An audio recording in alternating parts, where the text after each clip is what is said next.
When Travis entered the exam room, Talia wore the hospital gown. While Jill drew Talia's blood for the lab work and Kathy collected swabs from Talia's mouth and nose, Travis observed Talia's bruises. Damon told him that Talia didn't have a wolf, and that would definitely impact her healing. But it had been a long time since Travis saw so many cuts and bruises on a person. They would mean nothing much for a werewolf, and would heal within a day or two. But for a human, or a werewolf without a wolf, it could take a week or two until they completely faded. Travis's sight drew to Talia's bandaged wrist. Considering that most of her injuries remained exposed, he had to ask, "Who did this?" "Alpha Damon," Talia responded. "That seemed very—" Travis paused while choosing his words. Talia smiled a little while remembering Damon's intense expression while bandaging her. "I know. That seemed very kind of him." Travis cocked an eyebrow. "I wanted to say unskilled, but we can go with your version." Talia looked at the closed door nervously. "Will Alpha Damon punish you if he hears you criticizing him?" Travis waved his hand, indicating that it didn't seem a big deal. "Since when did telling the truth become criticizing? And besides, Alpha will not harm me. Didn't you hear when he said that I'm the best doctor in the area?" He made a cocky expression, and Talia put her hand over her mouth while laughing. The more Talia looked at Travis, the more he reminded her of Olivia, with his easygoing personality and a smile that told people how everything would turn out okay. She liked him already. Travis saw that Talia relaxed, and that seemed exactly what he aimed for. He needed information, and if she stiffened and stayed silent, they wouldn't reach far. Travis pulled a chair next to the bed where Talia sat, and he held onto a notebook. "Let's start with your medical history." Outside Travis's office, Damon paced. There stood a waiting area further down the hallway, but Damon couldn't sit. The side door opened and Jill and Kathy exited. "Did the exam finish?" Damon asked, catching Jill and Kathy by surprise. The two nurses didn't expect to see their Alpha there. He stood too close and too handsome, and it took them a moment to recover. "No, Alpha," Jill responded. "Then why did you come out?" "We are taking these samples to the lab," Kathy said while gesturing toward the cart with several containers and sealed cotton sticks. "What does that mean?" Damon asked with urgency. "Do both of you need to take this? One seems enough." How Damon saw this, at least one of the nurses should stay in that exam room so that Travis and Talia didn't have privacy.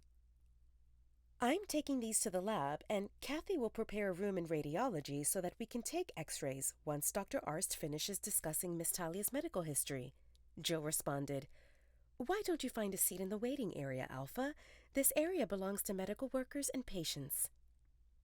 Damon frowned and stepped to the side to let them pass. He had no intention of moving from that spot. What if Talia cried for help and he couldn't hear her from there? The lack of the mind link with Talia made him anxious. Damon knew that the mate bond made him unreasonable, but he could do nothing about it. The fact that Talia stayed out of the visible range unsettled him, and the knowledge that another guy accompanied her, and it involved just the two of them, made it worse. Damon couldn't snap out of it. The stories went that the mate pull got stronger by the day, and the werewolves would find peace only after they marked each other. The sealed mate bond allowed them to exchange feelings no matter the distance, and because of that, mates could function when they separated. Damon tried to distract himself by checking emails, but it didn't work. He halted his steps and pressed his ear on the door of Travis's office. Nothing. How could he not pick up any sound with his Alpha hearing? What if Talia left? Somehow, he feared that she might disappear. Jill returned after a few minutes, and Damon felt a bit at ease, knowing that Travis didn't stay as the only one inside with Talia.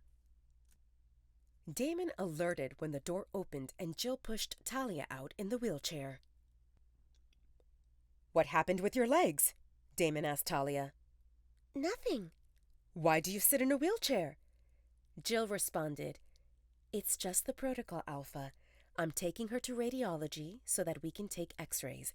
Miss Talia wears a hospital gown that opens at the back, and if she walks, a danger exists of her being exposed. Damon approved.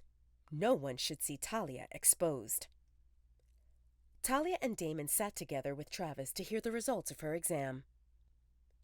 Her swollen wrist hadn't broken, so they gave her one of those thick wraps with Velcro to secure it without using bandages until it healed.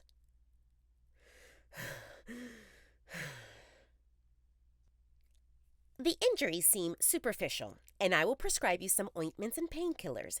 You can do any activity that your body allows you to.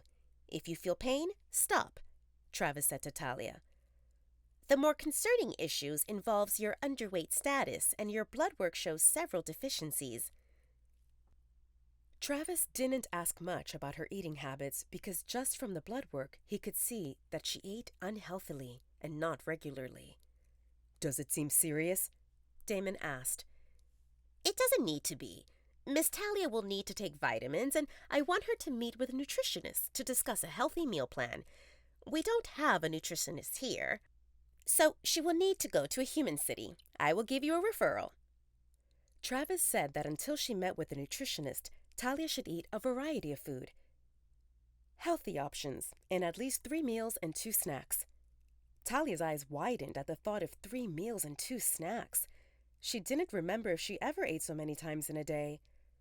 Will it be okay if she eats more than that? Damon asked, making Talia's thoughts stop in their tracks. She thought that he would ask if it seemed okay to feed her less, yet he insinuated that he would give her more food. Travis shrugged. She seems underweight, and she should eat as much as she can. However, I don't recommend big meals. Split it into more frequent, smaller ones. And it won't help if she starts living off junk food like chips and chocolates. Those will help her gain weight, but they don't promote health. Remember these 3: meat, fruits, and vegetables, and you can't go wrong. The nutritionist will give you more details. Travis said that he wanted to see Talia back in 1 week to ensure her wounds healed well, and that if anything got worse or she had questions, to give him a call. Talia felt dazed with all this. She didn't remember the last time she stayed in so much company of people who smiled and didn't ignore or bully her.